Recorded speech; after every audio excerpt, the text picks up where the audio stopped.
If you're wondering what's the best way to adhere intricate die cuts to your handmade cards, keep watching for some tips. Hi, this is Sage Kimball, and I'm the Mad Stamper, with more technique tips for card makers and paper crafters. Last July, I did a video on how to adhere intricate die cuts using the detailed floral thinlits. I've learned some more since then and wanted to give you an update with a quick review of some adhesives. I don't like to use liquid adhesives for these die cuts, and if you want to see why, you can watch the earlier video. I'll provide a link.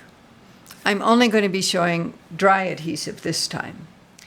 In that first video, I showed how the Sizzix adhesive sheets I'd been using added too much thickness to the cardstock, and the die had trouble cutting through it in some areas, especially these little tiny shapes.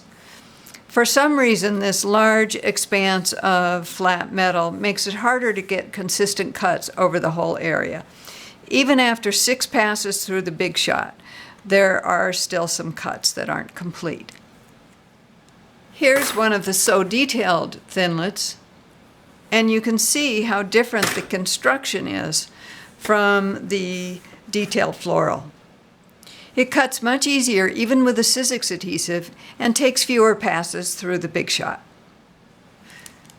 So this is how the Sizzix adhesive sheets come, and I found these on Amazon. The other adhesive sheet I use is called Stick It. You can feel how much thinner Stick It is than the Sizzix sheets, and the dies cut through it very easily. One thing I like about Stick It is that it isn't permanent when you first put it on the cardstock, which means that gives me time to nudge it into position, like when I'm adhering it to a stamped image.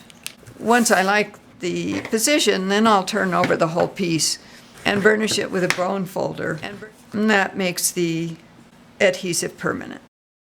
Here are a couple of other options, both of which require more fussing than I like. I've heard that some crafters use strips of tear and tape adhesive on the cardstock before they cut it with the die.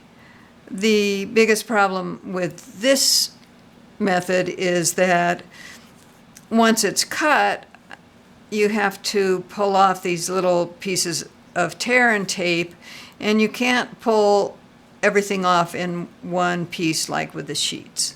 In the earlier video, I said I'd settled on Xyron as my solution.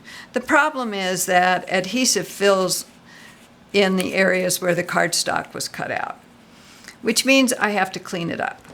One person suggested rubbing on the top sheet before removing it, but my Xyron doesn't have a top sheet.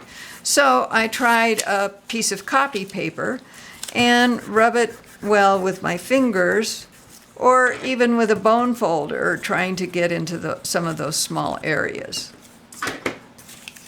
This only helps a little.